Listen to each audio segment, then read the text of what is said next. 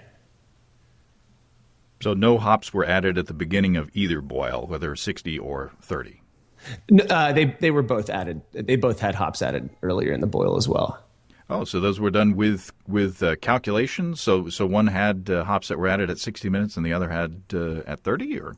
No. So what I did is I just left out any 60-minute addition in the 60-minute boil batch, and I added the first addition of Galaxy at 30 minutes. Okay.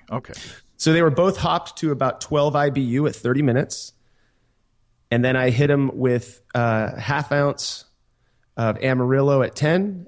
They both got about 2.5 ounces of Amarillo at 15 at flame out with a 15-minute whirlpool, as well as about 3/4 of an ounce of Galaxy at flame out. So the hopping strategy was the same on both. The only difference was the length of the boil and the compensation for that by, I guess, adding more water for the 60-minute boil and less water for the 30. That's it. Okay. So are there any other details that we need to talk about before we go into the tasting part?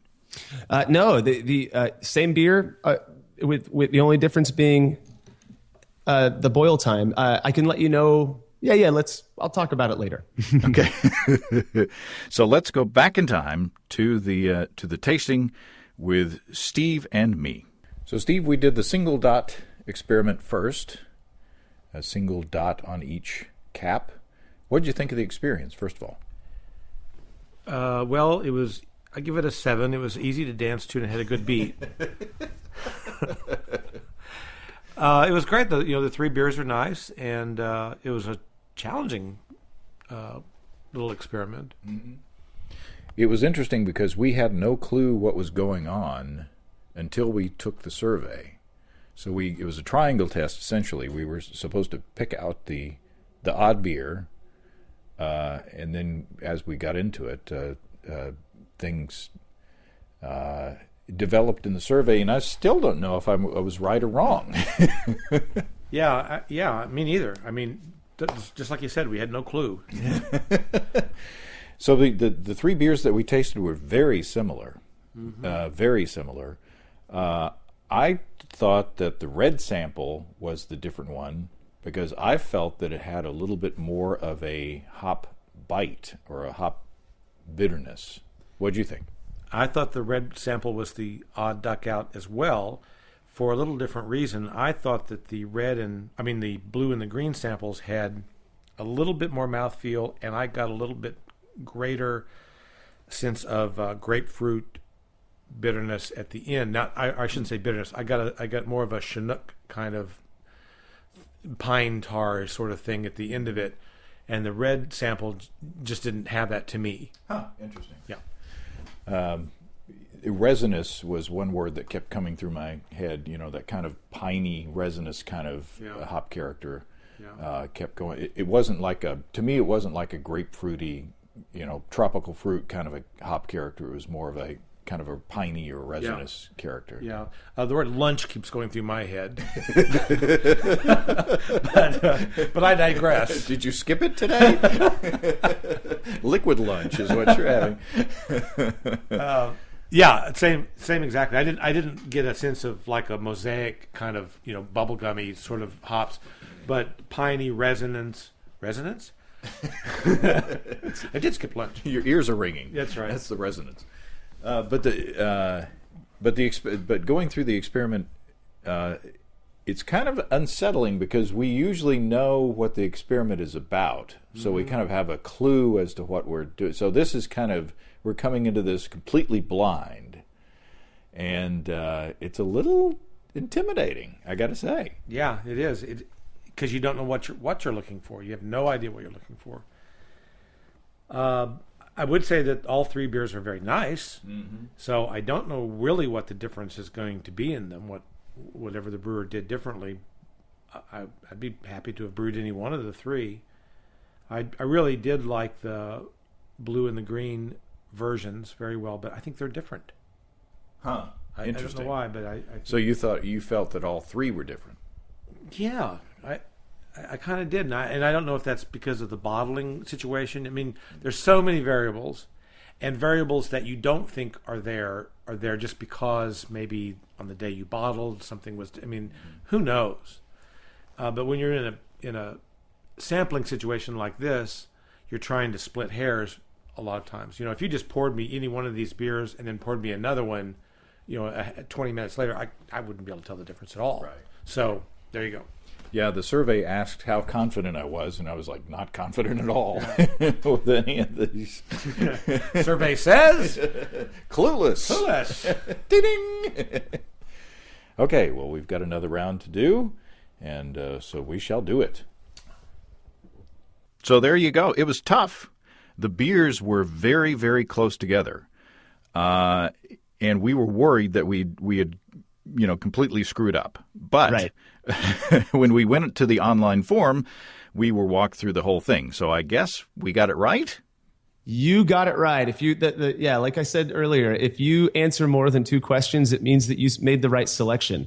The tricky part is that you had, and you guys still don't know the answer on this one. You had to select which beer you thought was boiled for 30 and which one you thought was boiled for 60, right? Yeah. So just to walk people through the process, we were to basically pick out the different beer. And then, you designed it. You talk about it. Talk about how the questions lead you through the process. Okay, so when you open up the survey, there's a question that asks, at first, who are you? Are you a home brewer, a general beer drinker, whatnot? I'm a fan of administering this to anybody who enjoys drinking craft beer. The reason being, those are the people who drink home brew as well. And if they can't taste a difference, then I think that provides meaningful results. For the most part, the people I'm serving this to are homebrewers. And so after you answer that question, it goes on to the triangle test question. And it simply asks which beer is different. You have 3 colors to choose from, and they correspond with the beers that I present to you. And then if you answer the correct question, it sends you on this journey through a more detailed evaluation of the beers, a comparison of 2 of the beers, the 2 that are different. If you get it wrong, unfortunately, you get pushed off of the survey and you're done. So, so you don't know. So even as you go past that, even if you did pick out the different one, you then set us with say if the red beer is different, you set us with the red sample and then one of the others that was the same. In other words, what was a green or blue, and then you evaluate between the green or blue and the red. So you go back and forth between those 2 samples, which are different. Right. I hope that makes sense. Hey, it made sense to me, and I wrote the thing. So we tasted each sample, we evaluated each sample against each other, and then at the end, you basically tell us what the experiment was, and then you ask us which beer we thought was treated in the different way. In other words, you asked us which we thought was the 30-minute beer. That's right. So how did we do? Okay, well, specifically you and Steve, you both selected the red beer, well, the beer that was marked with the red dot, and you were both, as being the 30-minute boil beer, you both were correct on that in terms of the triangle test. And let's see, it looks like Steve selected the blue beer as being the 30-minute boil, and you selected the red beer as being the 30-minute boil. So you have bragging rights. Oh, I have to go back. I'm sorry, James, to renege. Opposite. Steve was right. Oh. My hopes were raised and then they were dashed. I'm so good at doing that. But the thing is that what we were trying to pick out was, or what we thought we were picking out was difference in the hopping.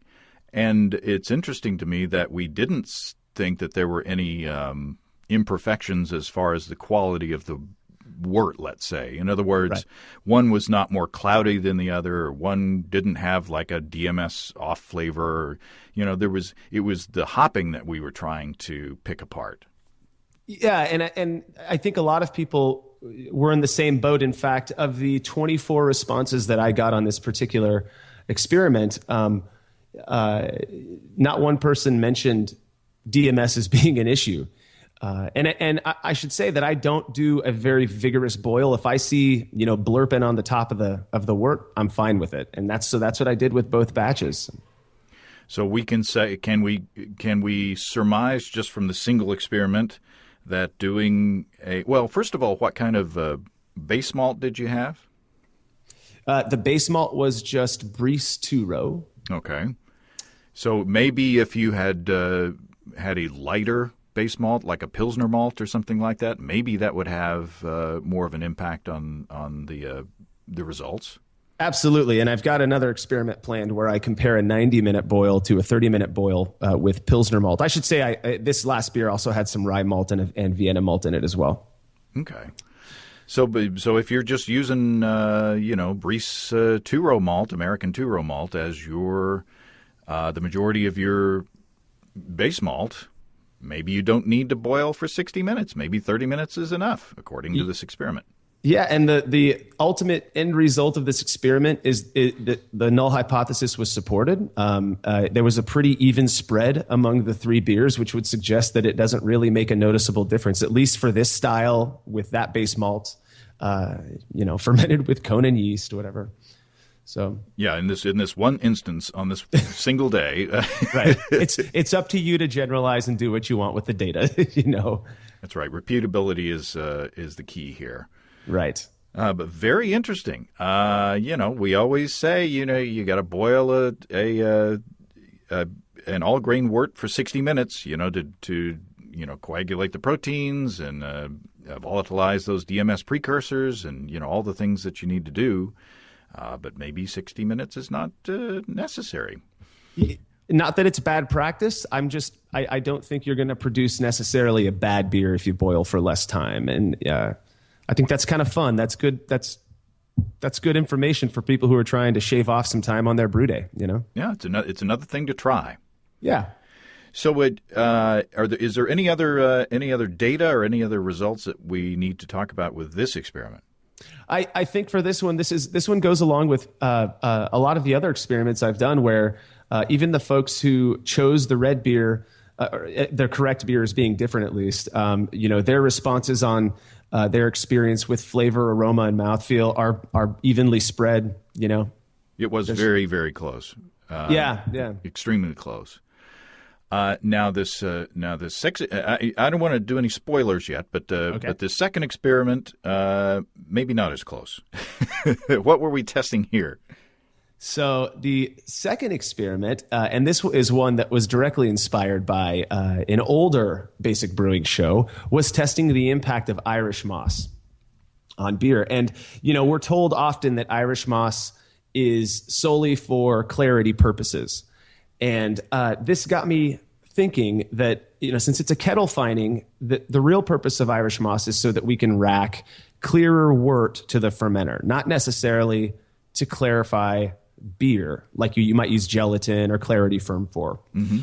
Well, this sort of, on some level, went against prior data that I'd collected on kettle trub making it to the fermenter, and the beer that was fermented with massive amounts of kettle trub, resulting being much clearer than the beer that was fermented from very clear wort. And so, I thought I'd put it to the test. Now, a triangle test being a full sensory analysis approach, we would also glean some data as to if it had any flavor impact or an impact on aroma or mouthfeel as well. So talk about how you did the experiment. So with this one, I whipped together an American-style red IPA. And I don't usually ferment with USO5 or the Chico strain in general. I'm kind of known for playing around with other different yeasts, but I thought, that's being one of the more popular strains out there, if not the most. I thought it would be prudent to ferment this beer with that, particularly since a lot of the newer homebrewers are using Irish moss and that yeast. So I made an American red ale, and I split that batch into from the same 11-gallon batch of wort. I split it into 2 kettles and boiled them for exactly the same time. They both got hit with the same amount of hops, and one I added 5 grams, which is about a teaspoon of Irish moss to, where the other one didn't receive any kettle fining at all. And they were kegged and packaged the same way. And how did you transfer the wort into the fermenter? For both of them, I let them settle. That's a good question. I let them settle for 10 minutes and then transferred the wort into the fermenter from there. I have a valve at the bottom of my kettle.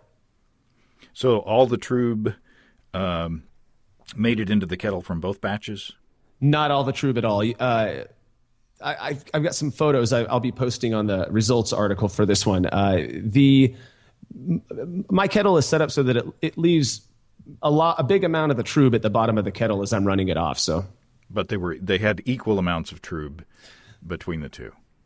Arguably, it's interesting because what I learned very quickly, what Irish moss does is it encourages the precipitation of and coagulation of proteins, which drop much faster than if you don't add Irish moss.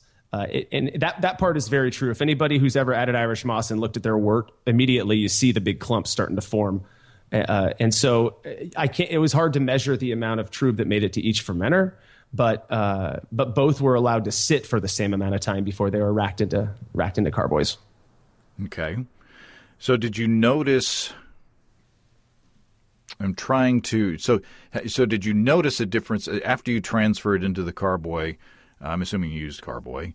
I do. Did you notice visibly at the bottom, whether one had more trub than the other? A striking difference, yes. Okay. Which one had? Since we're talking about, pre-fermentation, we're not going to spoil the results yet. But yep. Which one had more trub? I would say that the non-Irish moss batch had more trub in solution and was murky and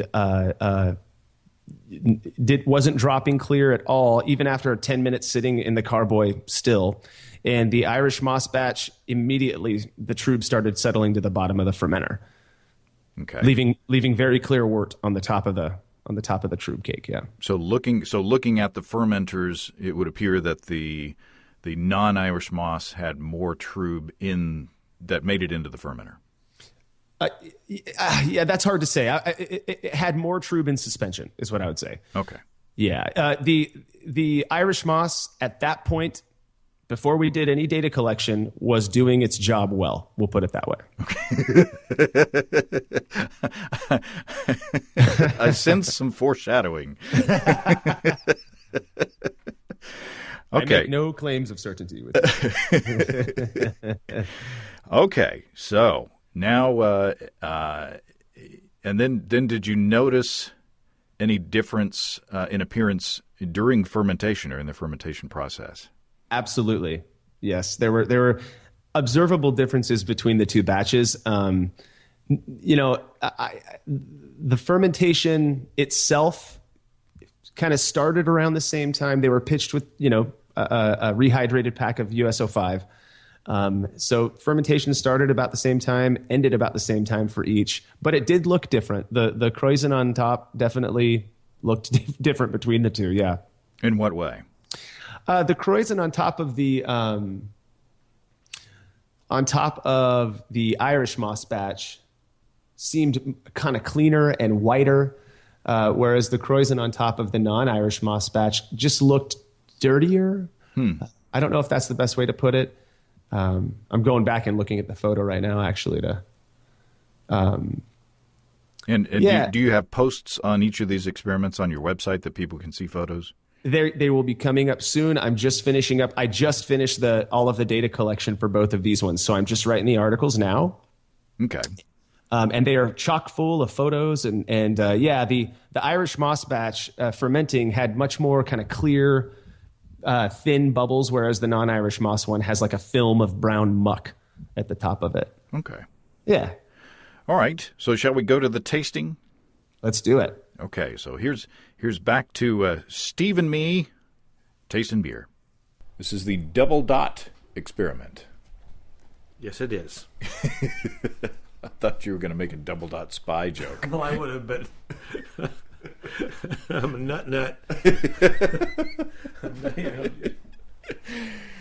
This one, I think was a little easier. Mm-hmm. I think. What do you think? I think it was easier too. Once we knew what it was, then it's all falling into place. So we thought that the blue sample. At first, we were tasting and thinking, "Man, these are really similar again. This is going to be hard again." And then we started looking at them, and we got a flashlight out, and we got pieces of paper out to compare. And the blue sample was less cloudy. It was more clear than the other two. Yeah. So it just the appearance was just a slightly bit better. If better means clearer and more crystalline. And I guess we should say that these are more of a sort of a brown ale than the first beers, but still fairly hoppy in the character. So what did you think, other than the clarity, which was apparent, what did you think of the difference between the samples? Which did you prefer and why? I thought that there was a difference, and I'm a little bit surprised that there was, now that I know what the outcome is or what the difference is. But the beer that was not fined, is that the right verb? We're assuming. Well, yeah, I guess we are. Because we don't know for sure. That's right. But to me it looks a lot different. I'm going to assume that blue got the Irish moss. Yeah. And I'm going to assume red did not. And so I liked red better. I liked red better because it seemed like it had a little bit more mouthfeel. I thought that the blue version was a little more watery, even though I don't mean it's like, this is a big malty beer, this is a little bitty beer. I don't mean it like that, but the red beer just seemed like it had a little bit more going on in it. And I know that's not a classic style description, but it just seemed a little bit, just ever slightly more malty, a little bit more mouthfeel. It was a little bit more interesting beer to me than the one that apparently has been fined with Irish moss. In the survey, I said that I preferred the mouthfeel of the red over the blue, meaning the non-fined, we're assuming, over the fined. Yeah, we could be wrong. But it wasn't enough to tip the balance for me. I preferred the kind of cleaner, crisper character of what we're saying is the fined beer, the blue beer. And I think that's just a difference in opinion between us. Yeah, I think so. And again, we are really splitting hairs here, but I didn't pick up on the crispness factor. I was more interested in the lusciousness of the other beer. So that was the mouthfeel and the character of the beer that I liked better. And, for me, cloudiness in a beer is not protein haze or whatever is not a deal breaker for me. I'm not a stickler for that at all. I've always said from the beginning, if you don't like the way my beer looks, close your eyes while you're drinking it. Right. To me, it's how it tastes. It's how it tastes, and it's not a beauty contest. It's a drinking contest. That's right. I always say, close your eyes and think of England. Close your eyes and think of English ales. Yeah, that's right. Somebody out there will get that. But overall, I think this was a fun experience. Yeah. I liked, in the first experiment, I was a bit intimidated because, it was kind of a blind thing, and I felt a little, challenged by the whole process. But I warmed up to it in the second one. You warm up to almost any beer. Maybe it's because I had a round of the first beers that I had warmed up to the whole concept. But the good thing about it is that both sets of beers were good. Yeah. And I wouldn't kick any of these beers out of bed for eating crackers. They're all good beers. That's right. If you think of it, bring some coffee. So thanks, Steve. Thank you, James. Okay, so we apparently picked the one that was different. It was apparent. It was fairly apparent that the first sample, and I can't remember now what color it was, but the first sample was remarkably more clear than the other two. That's very good of you because you chose the right one. The different one. You both chose the one that was marked with the blue dot. Okay. And so now the question is, was the clearer one the Irish? I mean, and we assumed that the clearer one was the Irish moss one, and the cloudier one was not. But were we correct? You were absolutely correct. Ah. So Irish moss did the job. That's right. Now I got a question for you. In the samples that I found that shipping beers, some crazy things can happen. So how much clearer was that one for you? It was, I mean, since it was a darker beer, we called it a brown ale. It had reddish hues. Yeah. But since it was dark, it took us a little while to, of looking to actually discover that it was clearer. I think that if it were a lighter color beer, it would have been more obvious to us. But I mean, it was once we put like a piece of paper, white paper behind the beers, and we're looking back and forth, and we set the beers onto white paper. It was fairly apparent. Yeah, and that was my experience as well. Now, you guys received the beers a month after they were packaged. Which the reason I took so long to present this experiment to participants is because for the longest time I wanted to trust so bad that Irish moss had an impact, and for the longest time they were both just as cloudy as ever, which is something I know a lot of people complain about when they use the Chico strain, is that it's not very flocculent.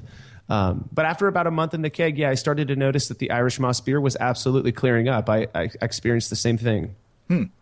Now, were these bottle conditioned beers, or were they from the keg? They're from the keg. I keg everything, and then I bottle them off after about a week of conditioning, week plus of conditioning. Okay, all right. So how did everybody else do? So this is an interesting one. We have yet, since I've been doing the triangle test, it's been about 20 experiments so far. We've yet to have a significant result, which good or bad, depending on how you look at it. This one is on the border of significance. At a P of equaling 0.05, so a probability level equaling 0.05, we would have needed 9 participants to select the blue dot beer as being the different one, and we got 8 people to select it. So we're right on the verge there, which says to me, that perhaps some people, I don't instruct anybody, I don't try to bias anybody as to what the differences might be. So it says to me that a lot of people just may have ignored the appearance section, the appearance portion of the survey, and just moved on to taste and aroma, which there really, in my opinion at least, there really was very little difference between the two. Right. Yeah, and we almost did that. I mean, we almost didn't see it. But and I think it's again because the beers were, it's not porter dark, but they were fairly dark. Yeah. And that kind of masked the clarity characteristic. But yeah, they all tasted very similar. So as far as flavor and aroma and that side of things, we didn't see an impact, but the clarity was to us noticeably different. Yeah, and like I said, at about 4 weeks is when I was. My wife is a photographer, and I was able to get her to snap a couple of photos. But I had to. I mean, I was really like trying to get the best angle and putting lights behind each glass, and but it was definitely more clear. So, which again is fascinating. I think in your guys' Trube experiment that you guys ran a couple years back, you guys found that beer fermented with more kettle Trube tends to produce a clearer a clearer end beer as well, and that's what I've been finding. And so the fact that using Irish moss, which is supposed to reduce the amount of kettle trub, I would imagine, going to the fermenter, produces a clearer beer, that was pretty interesting to me. Well, I guess it still has effects beyond just the settling out of the initial trub. Yeah, potentially. I mean, I find myself asking more questions at the end of every single one of these experiments than I do answering, Well, that's probably the mark of a good experiment. Yeah, who knows? Yeah. As long as one of those questions wasn't, how did I screw this up? Yeah, right. you notice I don't ask you to review the beers, right? But they were good. I mean, they were all tasty beers. I mean, there wasn't a bad beer out of any of them. So good. It's fun to taste experiments, and it's even more fun to taste it when they're good beers as well. Fantastic. Yeah. It was to me, and I think I said this in the tastings, that it was intriguing to me and a bit intimidating at first for us to go into this and not have any inclination about what we were looking for. Sure. Yeah. Because here, I don't consider myself an expert, but here we set ourselves up, as people will talk about the way to brew beer all the time, and there's always that fear that one day, somebody will move the curtain and and reveal us to be who we are. So it's intimidating to have a truly blind taste like this, and risk being outed as the neophiles or neophytes or whatever we are. Well, I'll tell you what, the one of the hardest things that I've got to do is, I live in a community, a fairly small community that's the beer scene is just growing as it is everywhere else, and but we've got some great BJCP judges in town that love to participate in these, and some budding BJCP judges as well. And I'll tell you, man, letting them know that they got it wrong is not, they all expect to get these right. And to me, it just goes to show that even random guessing, sometimes is going to, I don't know, make people feel perhaps a bit better than I hear it all the time. I'll administer one of these, and I love all the people that are contributing to my version of science here, but when they realize they got it right, they talk about all the differences, and I have to hold back saying, statistically you're a good guesser on this one, but but screw statistics, Well, and in the first one it was really, really close. I mean, we debated back and forth, and we would taste the beers in one order, and we would think one thing, and then we would taste the beers in another order, and we would think something else. Right. And so it's entirely possible that we each, rolled the dice and got the right one. So I would not have felt badly if we had gotten that one wrong, but just because it was the beers were so close together. Yeah, I agree. I've on all of these, I'll have, when some friends are over, I'll have them serve me up the triangle test, and I don't include my data in the data set, but that one was impossible for me to get it right. I couldn't do it either. I got it wrong 3 times. So, so what was the Irish moss test was the most dramatic test that you have done? As far as since I've been doing the triangle testing, which is, I believe I started that back in June, and I'm pumping out 3 or 4 of these things a month.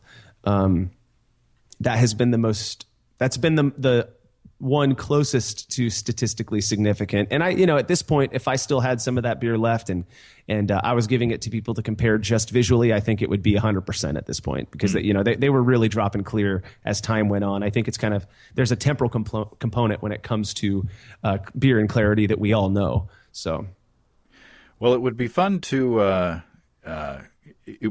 take part in some more of these, and you're going to be in San Diego, right? I'll be in San Diego, absolutely. So we'll have a chance to embarrass ourselves in person. Oh, by guessing wrong. Yeah, we should come up with something fun to, like a little buzzer or something that when somebody gets it wrong, they get a little shock or something. Yeah, I'm excited to be at NHC this year and to meet you guys in person, and it's going to be a blast. Well, awesome. And there's plenty of time between now and then. If you're pumping out 3 or 4 of these a month, maybe we can do it again before June. Don't twist my arm, James. That's I'd be happy to. I'll be sending you guys more for sure. Awesome. And say the website again. Brulosophy.com. That's BRULOSOPHY.com. Awesome. Thanks, Marshall. Thanks, James. Thanks again to Marshall. I look forward to doing more of those, and I hope we'll be able to. I like the more formalized approach to gathering the data. It's a bit intimidating at first, but fun once we got into it. Maybe it's because we picked out the odd sample successfully. So far, at least. We could be blown out of the water next time. In the meantime, if you have brewing questions, show suggestions, or just want to say howdy, write to james@basicbrewing.com or just fill out the contact form on basicbrewing.com. And please don't forget to tell us where you're from. Check out our support link where you can throw a couple of bucks into the tip jar by subscribing financially to our podcasts.